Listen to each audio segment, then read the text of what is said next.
तांत्रिक से मुलाकात भाग 3।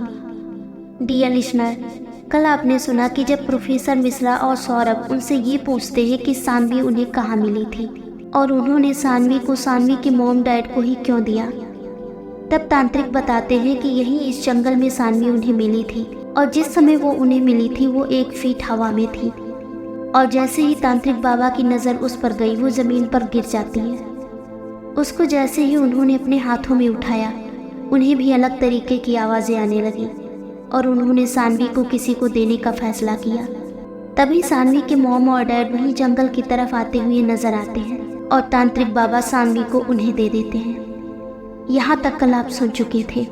अब आगे सौरभ और प्रोफेसर मिश्रा से तांत्रिक बाबा ये कहते हैं कि इसके पीछे कोई और उद्देश्य नहीं था और ये सब एक इत्तेफाक ही था कि सानवी की मॉम डैड वहाँ पहुँच गए थे।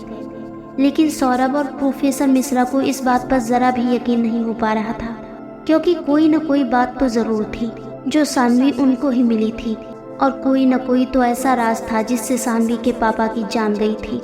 सौरभ बहुत हल्की आवाज़ में प्रोफेसर मिश्रा से कहता है, सर मुझे तो कुछ डाउट लग रहा है, क्योंकि ऐसा हो ही नहीं सकता कि ये तांत्रिक बाबा हमें बिल्कुल सब सही बता रहे हैं। कुछ ना कुछ ऐसी बात है जो हमसे छिपा रहे हैं और कैसे भी करके हमें ये सब जानना ही होगा।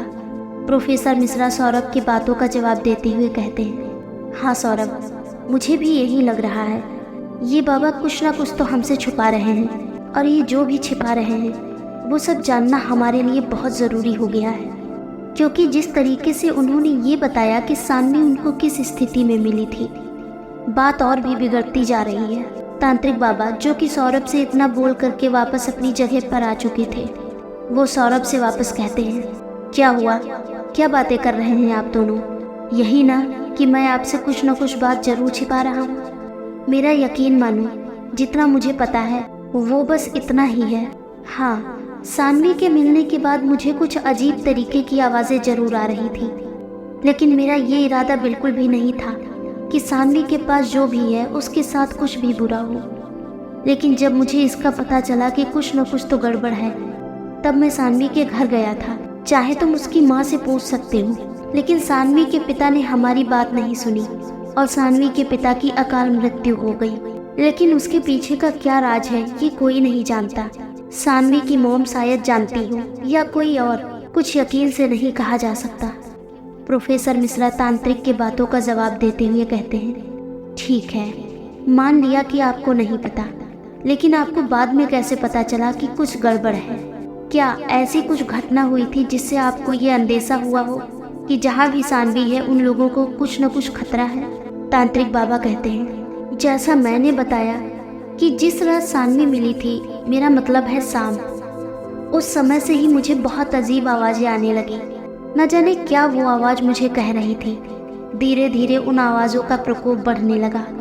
सानवी को तो मैंने दे दिया था, लेकिन आवाज़ें मेरा पीछा छोड़ने का नाम नहीं ले रही थी। तरह तरह की बातें मुझे उन आवाज़ों से पता चली, लेकिन जैसा कि आपको पता है, मैं तो दिन रात यहाँ इन आवाज़ों से घिरा रहता हूँ। बस फिर क्या था, उन्हीं सब से मुझे इस बात का अंदेशा हुआ कि कुछ न कुछ बात तो ज़रूर है और मैं सानवी के माँ बाप को ढूंढता हुआ वहाँ जा पहुँचा। सौरभ अचानक से ही बीच में बोलता है, आप सानवी के मॉम डैड को ढूंढने गए, लेकिन आपको कैसे मिले? मतलब इतने बड़े शहर में किसी को ढूंढ पाना बेहद मुश्किल काम है। चलिए वो भी रहने दीजिए, आप इसके आगे बताइए कि फिर क्या हुआ। तांत्रिक बाबा के बोलने से पहले ही प्रोफेसर मिश्रा बोलते हैं, क्यों रहने दीजिए, बताइए आप पहुँचे कैसे वहाँ? और सौरभ का कहना बिल्कुल सही है, इतने बड़े शहर में किसी को ढूंढ पाना मुश्किल का काम है, फिर आपको कैसे? तांत्रिक बाबा प्रोफेसर और सौरभ के सवालों का जवाब देते हैं और कहते हैं, देखो मैं सिद्ध बाबा हूँ, तांत्रिक हूँ, मेरी पहुँच दूर दूर तक है। और तुम्हें क्या लगता है कि मैंने सानवी को जिन लोगों को दिया था, तो क्या मैंने उन्हें ऐसे ही दे दिया था? मैंने उनकी गाड़ी का नंबर देखा था और उसी के ज़रिए मैंने पता लगाया कि वो किसकी गाड़ी है और तब मैं उनके घर पहुँच पाया। बेटा, मैं तांत्रिक बाबा ज़रूर हूँ, लेकिन अनपढ़ नहीं हूँ। इतना मुझे भी पता है कि मैं एक बच्चा उन्हें सौंप रहा हूँ और मेरी भी कुछ जिम्मेदारी बनती है। प्रोफेसर मिश्रा तांत्रिक बाबा से कहते हैं, ठीक है बाबा, ये भी मान गए, आप इसके आगे हमें बताइए कि फिर क्या हुआ। आप जब वहाँ गए तो उसके बाद क्या हुआ।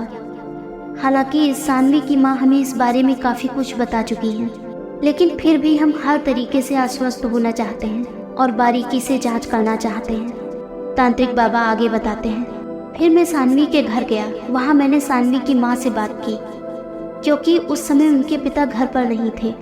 मैंने उन्हें बताया कि कुछ बुरा होने वाला है, और मैं ये नहीं कह रहा कि इसकी वजह से ही होने वाला है, लेकिन कुछ ऐसा होने वाला है कि उनकी ज़िंदगी पलट कर रख देगा। सानवी की माँ ने तो मेरी बात को थोड़ा गंभीरता से लिया, लेकिन जब इस बात के बारे में सानवी की माँ ने अपने पति को बताया तो उन्होंने इस बात को मजाक में ले लिया और सानवी की माँ को भी मुझसे मिलने से मना कर दिया। उसके आगे मैं उनके लिए कुछ भी नहीं कर सका। उसके बाद फिर एक दिन मुझे जैसे तैसे करके खबर मिली कि सानवी के पापा की मृत्यु हो चुकी है। उसके बाद मैं फिर से मिलने गया और इस बार मैंने उनको एक ताबीज़ भी दिया। प्रोफेसर मिश्रा तांत्रिक बाबा से पूछते हैं, ये वही ताबीज़ है ना? इसके बारे में सौरभ मुझे अक्सर बताया करता है। सौरभ बीच में ही बोल पड़ता है, हाँ सर, ये वही ताबीज़ है जिसके बारे में आपको मैंने बताया था। सानवी हमेशा ये ताबीज़ पहनती है और शायद उस दिन के बाद से सानवी की मॉम यहाँ आने लगी होगी, जिससे कि सानवी सुरक्षित रह सके। क्योंकि एक बार इतनी बड़ी ट्रेजेडी अगर किसी के भी साथ हो जाए तो कोई भी घबरा जाएगा। तांत्रिक बाबा सौरभ से कहते हैं, बिल्कुल सही कहा तुमने। उसके बाद ही सानवी की माँ ने इधर आना शुरू किया, और शायद अभी तक जो सानवी के साथ कुछ भी बुरा नहीं हुआ, इसके पीछे उन दुआओं का ही असर है जो सानवी की माँ उसके लिए करती है। तांत्रिक बाबा आगे कहते हैं, बेटा, इसके आगे मुझे इससे ज़्यादा कुछ भी नहीं पता है, लेकिन अगर तुम्हें कभी भी मुझसे कुछ पूछना हो तो मैं हमेशा तुम्हारा साथ दूंगा, और कहीं भी मेरी ज़रूरत पड़े तो हमेशा याद कर लेना। पर मैं तुम्हें एक ही सलाह दूंगा, फिलहाल तुम इसके बारे में सानवी की माँ से बात करो। हो सकता है सानवी की माँ को इस बारे में पता हो, कुछ ऐसा जो उन्होंने कभी किसी को नहीं बताया, मुझे भी नहीं, तुम्हें भी नहीं, और शायद सानवी को भी नहीं। सौरभ तांत्रिक बाबा से कहता है, ठीक है बाबा, आपका बहुत बहुत धन्यवाद।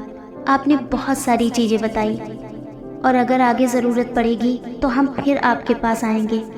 अभी फ़िलहाल जैसा आपने कहा वैसा करके देख लेते हैं, शायद कुछ फ़ायदा हो जाए। इतना बोलकर सौरभ और प्रोफेसर मिश्रा तांत्रिक बाबा से आज्ञा लेकर वहाँ से बाहर जाने के लिए चल देते, और सौरभ प्रोफेसर मिश्रा का हाथ पकड़कर आगे चल रहा था, क्योंकि वो नहीं चाहता था कि कोई भी खतरा किसी के लिए भी बने। सौरभ प्रोफेसर मिश्रा से कहता है, किसी आवाज़ पर कोई ध्यान मत दीजिएगा, और हर एक आवाज़ को इग्नोर करते हुए सीधा गाड़ी की तरफ हम चलेंगे। आप बिल्कुल घबराइएगा नहीं, कुछ नहीं होगा। दोनों लोग जंगल की ओर चल देते हैं। उन आवाज़ों के बीच दोनों साथ साथ गाड़ी की ओर बढ़ते जा रहे थे, और जल्दी से जाकर के दोनों ही गाड़ी में बैठ जाते हैं। क्या सच में तांत्रिक बाबा को सिर्फ इतनी ही बातें पता थी जो उन्होंने प्रोफेसर मिश्रा और सौरभ को बताई थी, या कुछ ऐसा है जो बाबा उन दोनों से छिपा रहे हैं? क्या कोई राज है जो सानवी की माँ ने अब तक किसी को नहीं बताया? क्या इन सभी राज से पर्दा हट पाएगा? जानने के लिए बने रहिए हमारे साथ और सुनते रहिए ये प्यारी सी कहानी, रिश्ता पूर्व जन्म का। धन्यवाद।